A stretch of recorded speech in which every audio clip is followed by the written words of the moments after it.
Hey guys, आपका स्वागत है पर्यावरण एवं पारिस्थितिकी यानी इन्वायरमेंट एंड इकोलॉजी के इस कोर्स में। मैं हर्षद अली। तो सिंपली हम इस विषय को पर्यावरण यानी इन्वायरमेंट ही कहेंगे। चूँकि आज ही पहली क्लास है तो हम इसके बारे में जो इसका पाठ्यक्रम है, जो परंपरागत रूप से आपकी परीक्षाओं में प्रश्न पूछे गए हैं, वो सारे टॉपिक्स को हमने यहाँ शामिल किया है। तो पर्यावरण विषय के अंतर्गत किन किन टॉपिक्स को हम डिस्कस करेंगे, किन किन टॉपिक्स पर हम चर्चा करेंगे, बहुत बेसिक फंडामेंटल्स से उनको आज पहले समझेंगे। और आज का जो पहला टॉपिक हमारा रहेगा वो है पर्यावरण, पारितंत्र एवं पारिस्थितिकी। इसको शुरू करेंगे। देखिए, ये विषय आपको यदि पहले से मुश्किल लग रहा है या जटिल आप इसको समझते हैं, इसके प्रश्न आप नहीं हल कर पाते, तो आज ही आपकी समस्या बिल्कुल दूर हो जाएगी। मैं एक एक टॉपिक को, एक एक शब्द को इसमें बहुत डिटेल में, बहुत बेसिक से आपको समझाऊंगा। तो ये टॉपिक या ये विषय हमको बिल्कुल भी रटना नहीं है, इसको हमें सीखना है, लर्न करना है। और जैसे ही आप सीखेंगे तो आप किसी भी प्रश्न का उत्तर देने में सक्षम होंगे। आइए शुरुआत करते हैं। तो सबसे पहले पाठ्यक्रम की चर्चा हम कर लेते हैं। देखिए, किसी भी विषय को जो हम पढ़ रहे होते हैं, सबसे पहले सिलेबस, पाठ्यक्रम बहुत ज़रूरी होता है। तो उसको समझिए। पहला जो टॉपिक है इसमें पर्यावरण, पारितंत्र, पारिस्थितिकी, इन तीनों में क्या अंतर है आज की क्लास में पहले यही समझेंगे। इसके बाद जो नेक्स्ट टॉपिक हम डिस्कस करेंगे वो है खाद्य श्रृंखला एवं खाद्य जाल। अगला टॉपिक होगा वायुमंडल, जिसको हम एटमॉस्फेयर कहते हैं, प्रदूषण यानी पॉल्यूशन, और पर्यावरण से संबंधित कानून, इन्वायरमेंट रिलेटेड लॉज भी डिस्कस करेंगे। और पर्यावरण अपक्रमण यानी इन्वायरमेंटल डिग्रेडेशन क्या होता है, जैव विविधता, बायोडाइवर्सिटी, इसके अंतर्गत हम राष्ट्रीय उद्यान, वन्यजीव अभ्यारण्य और जैव मंडल, आर्द्र भूमि, वेटलैंड्स, हॉटस्पॉट वगैरह की चर्चा करेंगे। ग्लोबल वार्मिंग रहेगा, जलवायु परिवर्तन, प्राकृतिक संसाधन क्या होते हैं, पर्यावरणीय समस्याएं, भारत की वन स्थिति रिपोर्ट 2021। इन टॉपिक को हम एक एक करके क्रमवार तरीके से पढ़ेंगे। और आपकी क्यूरियोसिटी यदि जाग रही है कि ये पहले ये वाला टॉपिक, तो आप ये मान करके चलिए जो सीक्वेंस यहाँ पर लिखा हुआ है, ये सीक्वेंस यदि आप फॉलो करते हैं इसी ऑर्डर में, तो आपको बिल्कुल भी दिक्कत नहीं होगी, क्योंकि एक एक टॉपिक यहाँ एक दूसरे से कनेक्टेड है। और जैसे आप स्टेयर्स पे चढ़ते हैं, सीढ़ियों पर चढ़ते हैं, तो पर्यावरण, पारितंत्र और पारिस्थितिकी, इसको समझे बिना इसमें आगे बढ़ना बहुत ही मुश्किल है। तो हम पहले इन्हीं को समझेंगे और इसको समझते ही आप इस पूरे सब्जेक्ट को बहुत आसानी से समझ पाएंगे। आइए शुरुआत करते हैं। चलिए, आज का जो पहला टॉपिक हमारा रहेगा वो है पर्यावरण, पारितंत्र और पारिस्थितिकी। पर्यावरण को हम इन्वायरमेंट बोलते हैं, पारितंत्र को हम इकोसिस्टम बोलते हैं इंग्लिश में, और पारिस्थितिकी को हम इकोलॉजी। पहले इन तीनों में ही डिफरेंस जानेंगे आज की क्लास में। इसके साथ और भी टर्मिनोलॉजी जुड़ रही है, उनको भी सीखेंगे। चलिए, आपको एक पिक्चर दिख रही है और इस पिक्चर में आप क्या क्या देख पा रहे हैं। इस पिक्चर में आप ये जो एरिया देख रहे हैं, ये है हमारी पृथ्वी, और पृथ्वी का मैंने हाफ हिस्सा इसको यहाँ पर दिखाया। और पृथ्वी पर क्या क्या चीज़ है, मैंने सब में से एक चीज़ आपको यहाँ दर्शाई है। तो यहाँ पर आप देख पा रहे हैं, यहाँ पर ये पर्वत हैं, बहुत सारे पर्वत हैं, जैसे हिमालय पर्वत है, नीलगिरी है, और इधर बादल हैं, बारिश भी होती है, वर्षा होती है, यहाँ पेड़ पौधे हैं, झाड़ियाँ हैं, ठीक। हवा बहती है, हवा को हम देख नहीं पाते लेकिन महसूस जरूर कर पाते हैं। ये सूर्य है, सन है, और सन से जो है सूर्य का प्रकाश पृथ्वी पर आता है। पक्षियों पर, मानव पर, पृथ्वी के धरातल पर, महासागरों पर। तो पृथ्वी पर महासागर भी हैं, मानव भी रहता है, और मानव द्वारा निर्मित ये संसाधन या आप कहें ये घर, ये सब चीज़ें उपलब्ध है। इधर नदियाँ भी बहती हैं पृथ्वी के ऊपर, और साथ ही पशु भी हैं, जानवर भी हैं या मानव हैं। और यहाँ पर मतलब आप कह सकते हैं कीड़े मकोड़े, जितनी भी चीज़ें हो सकती हैं। यहाँ पर आप घर देख रहे हैं, यहाँ पर्वत देख रहे हैं, यहाँ कार देख रहे हैं। निर्जीव वस्तुएं भी यहाँ हैं पृथ्वी के ऊपर, और सजीव वस्तुएं भी हैं। तो आपको ओवरऑल आपको क्या नज़र आया, ये सारी चीज़, जितनी चीज़ हो सकती है, हमने सबको यहाँ पर दर्शा दिया। अब आप मुझे एक चीज़ बताइए, बात सबसे पहले यदि हम करें, ये हैं आप, ठीक, आप या मैं, तो आपके चारों ओर क्या क्या चीज़ें हैं, पेड़ पौधे, कार, पृथ्वी, नदी, घर और पर्वत, बादल, हवा, सब चीज़ अवेलेबल है। जब आप अपने रूम में बैठे हैं और आप इमेजिन करिएगा, आपके चारों तरफ क्या क्या चीज़ें होंगी। अलमारी हो सकती है, दीवारें हो सकती हैं, फ़ैन हो सकता है, ट्यूबलाइट हो सकती है, टेबल हो सकती है, चेयर हो सकती है, पेन, कॉपी, किताबें सब हो सकती हैं। तो वो प्रत्येक चीज़ जो आपके चारों ओर विद्यमान है, वही है पर्यावरण। सिंपल डेफिनेशन NCERT के अकॉर्डिंग भी यही है कि वो सभी वस्तुएं जो आपके चारों ओर विद्यमान हैं, वो सभी वस्तुएं जो आपके चारों ओर उपस्थित हैं, वे सभी कंबाइंडली, संयुक्त रूप से वो पर्यावरण कहलाती है। Environment is everything that surround us. Okay, ये हो गई पर्यावरण की डेफिनेशन। तो आपके चारों ओर क्या क्या चीज़ हैं, आपके चारों ओर सजीवे देखो इसमें कार भी है, घर भी है, पर्वत भी है, नदियाँ भी हैं, तो ये तो निर्जीव है। पेड़ पौधे, जलवायु, कीड़े मकोड़े, पक्षी, ये सब क्या है? सजीव। तो आपके चारों ओर क्या है? सजीव चीज़ें भी उपस्थित है, निर्जीव चीज़ें भी उपस्थित है। तो हम इसकी डेफिनेशन को अब यहाँ से कैसे निकाल लेंगे? देखो यहाँ पर मैंने पहले कहा है, मेरी कक्षा के अंदर आपको रटने की आवश्यकता नहीं है, सिर्फ सीखना है, सीखने से ही आप हमेशा याद रखें। तो यहाँ की डेफिनेशन देखिए, पर्यावरण की डेफिनेशन क्या हुई? वो सब कुछ जो हमारे चारों ओर विद्यमान है पर्यावरण कहलाता है। ये एक जनरल डेफिनेशन है। वे सभी वस्तुएं जो किसी, अब इसको थोड़ा सा और कॉम्प्लेक्स करते हैं, मतलब जो आपकी परीक्षाओं तक आती हैं, परिभाषाएं वहां तक पहुंचेंगे। वे सभी वस्तुएं जो किसी जीवधारी या वनस्पति के चारों ओर उपस्थित हैं, क्योंकि हमें पर्यावरण पढ़ना है तो हमारा जो मेन फोकस है वो जीवधारियों को लेकर है, ठीक है। और वनस्पति मतलब जीवधारी मतलब जिनमें जीवन है, वे सजीव हैं और उन्हीं को जीवधारी हम कहते हैं, ठीक। तो आपके चारों ओर की उपस्थित वे सभी वस्तुएं पर्यावरण कहलाती हैं, या किसी भी जीव के चारों ओर उपस्थित वे सभी वस्तुएं पर्यावरण कहलाती हैं, किसी वनस्पति के चारों ओर उपस्थित सभी वस्तुएं पर्यावरण कहलाती हैं। और उनमें क्या क्या उपस्थित हो सकता है ये भी देख लीजिए, ये लिस्ट है। तो सभी वस्तुओं में क्या क्या चीज़ें हमने अभी देखी थी, यहाँ पर देखो, पेड़ पौधे हैं, जीव जंतु हैं, सूक्ष्म जीव हैं, इधर जल है, वायु है, पर्वत है। तो ये जो सेट आप देख रहे हैं ये सारी चीज़ें सजीव हैं, और ये जो चीज़ें आप देख रहे हैं ये निर्जीव है। सजीव वे वस्तुएं सजीव कहलाती हैं जिनमें जीवन होता है, और जीवन क्या है? जन्म से लेकर मृत्यु तक का समय जीवन कहलाता है। तो पेड़ पौधे, जीव जंतु, सूक्ष्म जीव, इन सब में जीवन पाया जाता है। जल, वायु, पर्वत आदि निर्जीव हैं, ठीक है, इनकी कोई आयु नहीं है, ठीक है। आयु है मतलब, लेकिन आप उसको जीवन की श्रेणी में नहीं रख सकते इनको, या जीवित या सजीव। तो ये सजीव होंगे, ये पेड़ पौधे, जीव जंतु, सूक्ष्म जीव, ये तीनों सेट आप याद रखेंगे, ये सजीव कहलाएंगे। सजीवों को इंग्लिश में हम लिविंग ऑर्गेनिज्म कहते हैं, और निर्जीव को हम नॉन लिविंग ऑर्गेनिज्म कहते हैं। अब हम जो है इन सजीवों को, ठीक है, इन सजीवों को इतना तीनों को अलग अलग ना बोल करके हमने सजीव बोला। ऐसे ही बहुत सारी और भी चीज़ें हैं इसके अलावा, उनको ना बोल करके हमने निर्जीव बोला। अब हम सारे सजीवों को एक साथ यदि बोलना हो तो हम कहेंगे उनको जैविक, ठीक है, जैविक घटक, या निर्जीवों को हम कहेंगे अजैविक घटक। सिंपली आप जैविक भी बोल सकते हैं, जैविक मतलब बायोटिक इंग्लिश में कहेंगे इसको, बायोटिक मतलब जिसमें जीवन है, अजैविक जिसमें जीवन नहीं है। तो बायोटिक, अबायोटिक बोल सकते हैं। अब आपको एक सेट हो गया सजीवों का, एक हो गया निर्जीवों का। तो और दो डेफिनेशन यहाँ से निकाल सकते हो। पर्यावरण क्या है? पर्यावरण जैविक और अजैविक घटकों का योग है। घटक मतलब भाग आप कह सकते हैं, ठीक है। पर्यावरण में सजीव और निर्जीव वस्तुएं हैं, तो पर्यावरण का एक भाग कैसा है? सजीवों का, दूसरा भाग कैसा? निर्जीवों का। तो पर्यावरण क्या है? जैविक भाग और अजैविक भाग दोनों का योग है। तो environment is the sum of biotic and abiotic component. ये प्रश्न आपसे पूछा है, ठीक है, तो ये आप याद रखें। आपकी परीक्षा में एक प्रश्न और पूछा हुआ है, पर्यावरण का शब्द का अर्थ क्या होता है, ठीक है। पर्यावरण किस शब्द से डिराइव किया गया? तो इन्वायरमेंट जो शब्द है ये एक फ्रेंच शब्द है, फ्रेंच वर्ड, जिसको हम कहते हैं इन्वायरनर। इन्वायरनर का अर्थ होता है टू सराउंड या घेरना। तो ये भी परीक्षा में पूछा हुआ है। तो जो चारों ओर से घेरता हो वही इन्वायरमेंट है। वो सब कुछ जो चारों ओर से आपको घेर रहा है या आपके चारों ओर विद्यमान है, ऐसे भी बोल सकते हैं, वो पर्यावरण। अब यहाँ से आप देखिए पर्यावरण के घटक। अब यहाँ से प्रश्न आया हुआ है, इसमें से निम्नलिखित में से कौन सा पर्यावरण का जैविक घटक है, निम्नलिखित में से कौन सा पर्यावरण का अजैविक घटक है। जब मैं आपको इसके प्रश्न कराऊंगा इस टॉपिक के बाद में, तब आप समझ पाएंगे कि प्रीवियस ईयर में आप देखेंगे कितने प्रश्न पूछे हुए हैं इस टॉपिक से भी। इसलिए मैं कहता हूं कि आपके बेसिक फंडामेंटल्स क्लियर होंगे तो आपको कोई दिक्कत होने वाली नहीं है। तो देखिए पर्यावरण के घटक यानी पर्यावरण के भाग, यानी पर्यावरण में जो जो पाया जाता है उनको दो कैटेगरी में हमने डिवाइड कर लिया। एक ओर थे सजीव, दूसरी ओर थे निर्जीव। हमने इतना ही किया है। तो जो सजीव थे उनको हम बोल रहे हैं जैविक घटक, जो निर्जीव थे उनको हम बोल रहे हैं अजैविक घटक। तो इसमें देखिए पेड़ पौधे हैं, प्लांट्स हैं, दूसरे जीव जंतु हैं, तीसरे सूक्ष्म जीव हैं, ये सब जैविक घटक हैं। और आप याद रखिएगा एक टर्म, जो पेड़ पौधे होते हैं उनको हम उत्पादक कहते हैं, प्रोड्यूसर, और जो जीव जंतु होते हैं उनको हम उपभोक्ता या कंज्यूमर बोलते हैं। सूक्ष्म जीव को हम अपघटक या डिकम्पोजर क्यों बोलते हैं? जो पेड़ पौधे हैं वो अपना भोजन स्वयं बनाते हैं, इसलिए उनको प्रकाश संश्लेषण की क्रिया के द्वारा स्वयं अपने भोजन का निर्माण करते हैं, इसलिए ये प्रोड्यूसर कहलाते हैं। जीव जंतु ये वे होते हैं जो अपना भोजन स्वयं नहीं बनाते, लेकिन ये अपना भोजन के लिए दूसरे जीवों पर निर्भर होते हैं। जैसे अगर आप मानव की बात करेंगे तो मानव अपने भोजन के लिए दूसरे पेड़ पौधों पर भी एक तरीके से निर्भर करता है, ठीक है, और दूसरे जीवों पर भी निर्भर करता है, ठीक। और ऐसे ही मांसाहारी, शाकाहारी, ये सब क्या कहलाएंगे? उपभोक्ता कहलाएंगे, उपभोक्ता कहलाएंगे।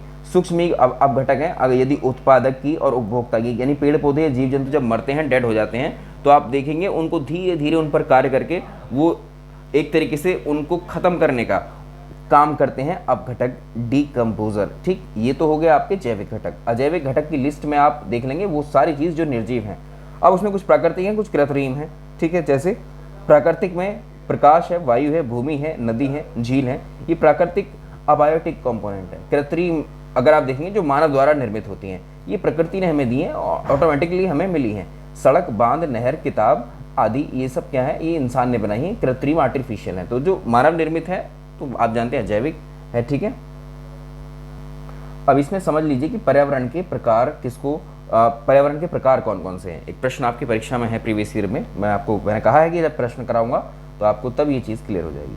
तो पर्यावरण के 3 प्रकार हैं। भौतिक पर्यावरण जिसको हम फिजिकल इन्वायरमेंट कहते हैं, दूसरा जैविक पर्यावरण जिसको हम बायोटिक इन्वायरमेंट कहते हैं, तीसरा सांस्कृतिक एवं मानवीय पर्यावरण जिसको हम कल्चरल इन्वायरमेंट कहते हैं। इसको आर्थिक भी बोलते हैं। आगे समझते हैं इसको एक एक करके। इस डायग्राम पर वापस आओ। ठीक है, इस पर आप देख रहे हैं, देखो यहाँ पर जो पृथ्वी ये जो हमें नजर आती है, जिस पर हम विद्यमान है, हमारे घर बने हुए हैं, ये है भूमि। और पूरी पृथ्वी की भूमि को हम कंबाइंडली बोलते हैं स्थल मंडल, लिथोस्फीयर।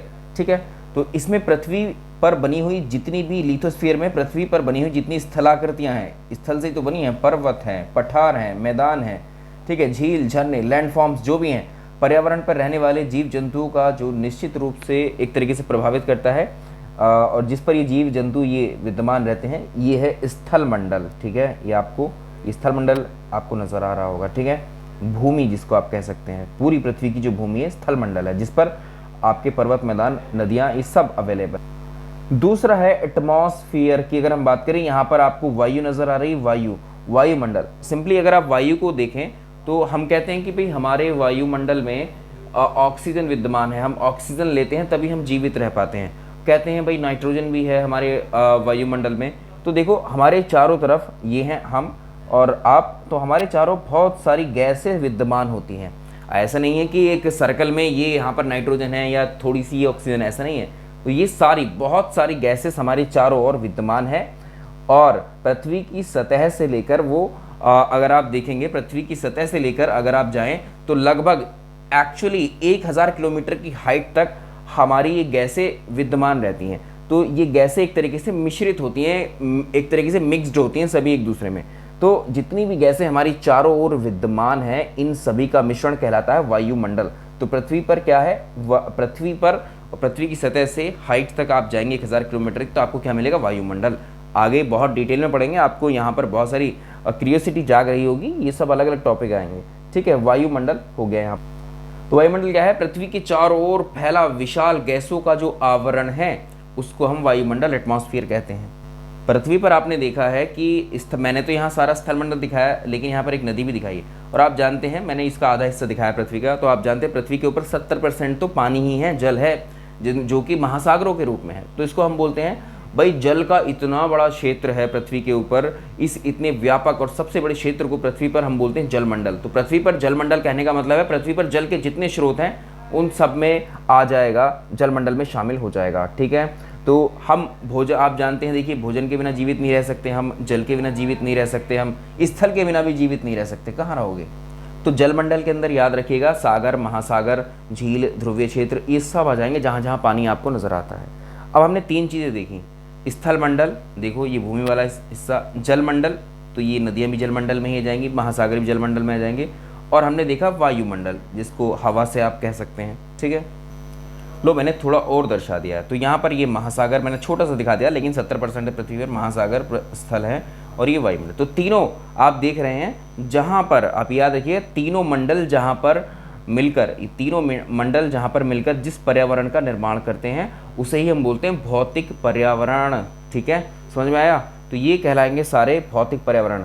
ठीक, तो तीनों टाइप में जो पहला है फिजिकल एनवायरनमेंट, उसकी परिभाषा क्या हो, तो इसकी परिभाषा होगी जलमंडल, वायुमंडल और स्थल मंडल, तीनों संयुक्त रूप से जिस पर्यावरण का निर्माण करते हैं उसे भौतिक पर्यावरण हम कहते हैं। ठीक है, ये फिजिकल इन्वायरमेंट, समझ में आ गया। जितनी भी आकृतियां जो कुछ पृथ्वी पर विद्यमान है वो है भौतिक पर्यावरण, सिंपली। अब भौतिक पर्यावरण देखो, पृथ्वी पर जो विद्यमान है, जैसे पर्वत है, पठार है, पर्वतों को किसी इंसानों ने तो बनाया नहीं, वो प्राकृतिक रूप से निर्मित है। तो प्राकृतिक पर्यावरण के निर्माण में या इसको हम प्राकृतिक पर्यावरण भी कहते हैं, ये भी याद रखिएगा भौतिक पर्यावरण को। तो प्राकृतिक पर्यावरण के निर्माण में मनुष्य का कोई भी योगदान नहीं है।